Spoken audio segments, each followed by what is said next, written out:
मैं हिंदू धर्म से नहीं हूँ, लेकिन मैं सनातन धर्म से बिलोंग करता हूँ। तो आपसे एक क्वेश्चन पूछने से पहले कहना चाहूँगा कि मेरे क्वेश्चंस एक नहीं है, मेरे क्वेश्चन तीन चार है। If you don't mind, so can we carry on? भाई साहब का सवाल है कि 3-4 क्वेश्चन है, क्या पूछ सकता हूँ? भाई साहब एक पूछे, अभी खाली हमारे पास 15 मिनट है। आमतौर पे मैं 3 या 4 मिनट लेता हूँ। 3 या 4 सवाल का आपसे ही खत्म हो जाएगा पूरा। सारे लोग लाइन में खड़े हैं, किसको हार्ट अटैक हो सकता है, किसको ब्रेन हेमरेज हो सकता है। आपका सबसे अहम सवाल पूछिए, सबसे अहम सवाल। ठीक है सर, जैसे कि आप कहते हैं कि जो हमारे भगवान होगा उसमें सबसे टॉप पे अल्लाह को आपने दर्जा दिया हुआ है। तो मैं सर कहना चाहूँगा कि आपके इसमें माता पिता का दर्जा भी मैंने पढ़ा है, तो माता पिता का दर्जा भी आपने कहा है कि एक अच्छा दर्जा है। जैसे अल्लाह ने कहा है कि माँ एक ऐसी चीज़ है जो मेरे बाद जिनका जिक्र होना चाहिए तो माँ का जिक्र होना चाहिए। तो मेरा सवाल यही है सर कि जब माँ एक बच्चे को जन्म देती है तो बच्चे का जो पहला लफ्ज होता है वो माँ क्यों होता है, वो अल्लाह क्यों नहीं होता? भाई साहब का अच्छा सवाल है। वो कह रहे थे मैं हिंदू नहीं हूं, मैं सनातन धर्म से हूं।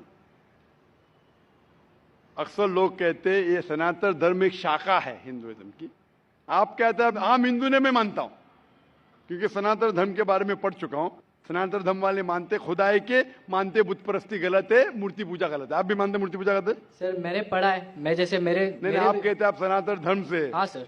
आप मानते मूर्ति पूजा गलत है? हाँ सर, मैं तो कहता ही हूँ। तो हर हिंदू इस पे अमल करना चाहिए कि खुदा एक है और मूर्ति पूजा गलत है। आपका सवाल था कि मैंने कहा सबसे ऊंचे दर्जे पे है अल्लाह, बिल्कुल सही।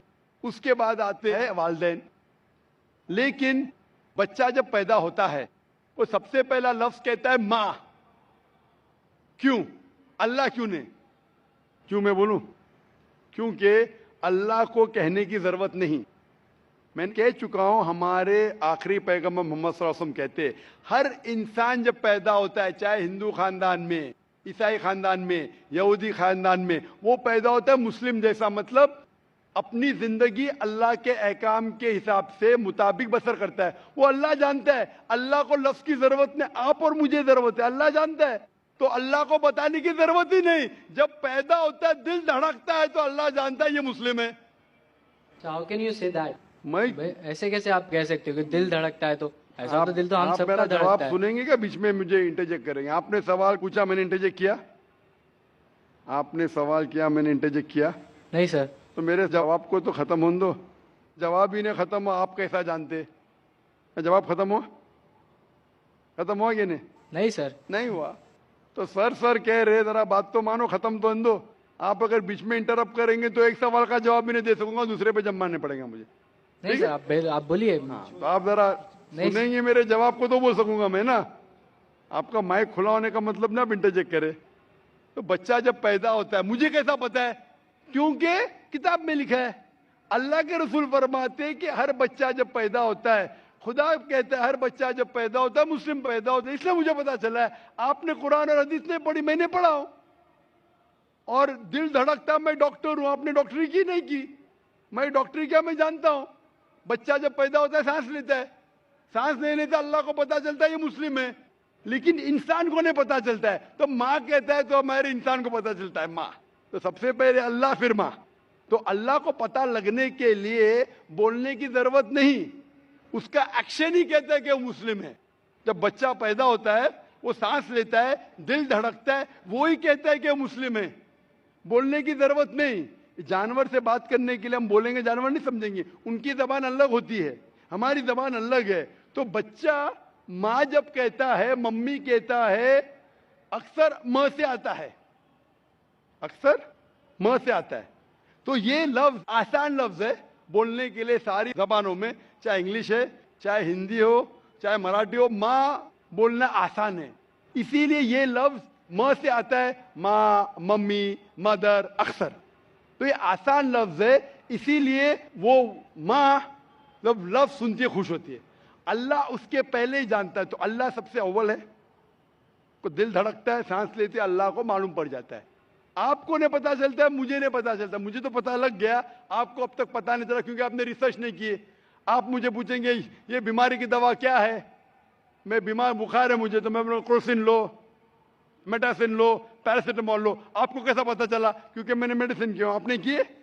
नहीं किए। नहीं किया, इसलिए पता है मुझे। जो मैं किताबें पढ़ा हूँ, मजहबी किताबें पढ़ा, इसलिए मुझे पता। आपने पढ़ी है तो आप भी पढ़िए।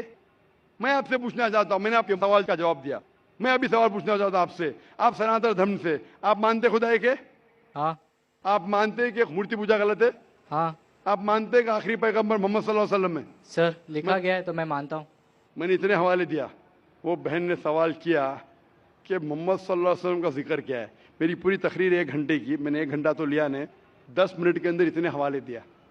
सैकड़ों में से कम 25-30 हवाले तो दिया होगा, 25-30 कम से कम, सैकड़ों में से। मैं पूछना चाहता हूँ, आप मानते हैं कि मोहम्मद सल्लल्लाहु अलैहि वसल्लम आखिरी पैगंबर है? सर, आपको जवाब देने से पहले कहना चाहूँगा कि ये मेरे किताब में लिखा गया है, हमारे धर्म में लिखा गया है, तो मैं मानता हूँ उसे। बिल्कुल सर। तो वही तो कह रहा हूं मैं पहले कह चुका हूं, आप हर धार्मिक किताब के तालो इला कलिमतिन सवाइम बैना बैनकुम, कुरान में लिखा है सूरह इमरान में सूरह नंबर 3 आयत नंबर 64 में, आओ उस बात की तरफ जो आप और हम में यकसा है। जो आपकी किताब और मेरी किताब में यकसा, उसके ऊपर तो अमल करो। जो इख्तिलाफी बातें कल डिस्कस करेंगे। आपकी हिंदू मजहब की किताब में, आपके वेद में लिखा है, कुरान में लिखा है खुदा एक है। आपकी किताब में लिखा है बुत परस्ती हराम है, मेरी किताब में लिखा है। आपकी किताब में लिखा है आखिरी पैगंबर मोहम्मद सल्लल्लाहु अलैहि वसल्लम, मेरी किताब में लिखा है। आपकी किताब में लिखा है शराब हराम है, मेरी किताब में लिखा है। आपकी किताब में लिखा है सूअर का गोश्त खाना हराम है, मेरी किताब में लिखा है। हम इस पे अमल क्यों नहीं करते? और अगर आप मानते खुदा है कि बुत परस्ती गलत है, मोहम्मद सल्लल्लाहु अलैहि वसल्लम आखिरी पैगंबर है, आपकी किताब में लिखा है कि पैगाम पे अमल करो, आप करते? कल की अवतार, आखिरी अवतार, वालिद का नाम था विष्णु यास अब्दुल्ला, माता का नाम था सुमति आमिना। पैदा हुए महफूज जगह पे, अमन की जगह पे, मक्का। वही मिली गारे हीरा में, गए शिमाल की तरफ नॉर्थवर्ड, वापस आ गए, मक्का से मदीना गए, फिर मक्का आ गए। उनके 4 दोस्त, इतने सब गहराई में दिया है। लिखा है कि आप मानो कि वो आखिरी पैगंबर है, उसके पैगाम पे अमल करो। आप अमल करना चाहेंगे? सर, फिलहाल मैं हिंदू धर्म से, तो मैं तो नहीं कर सकता। वही कहता हूं ना, आप अपनी किताब के पैगाम पे अमल नहीं कर सकते तो और रिसर्च कीजिए। मैं चाहूंगा कि आप कुरान मजीद का तर्जुमा पढ़िए। आपकी किताब में लिखा है कि आखिरी अवतार, कल के अवतार मोहम्मद सल्लल्लाहु अलैहि वसल्लम में, उसके पैगाम पे अमल करना चाहिए। कम से कम आप कुरान मजीद का तर्जुमा पढ़िए, वो जबान में, जो जबान में आपको महारत है उसमें पढ़िए। इंशाअल्लाह ये आपके लिए हिदायत बन सकेंगी और आप नजात पाएंगे। Hope the answer the question. Sir, क्या मैं आपके पास आके ले सकता हूँ? आ जाइए भाई।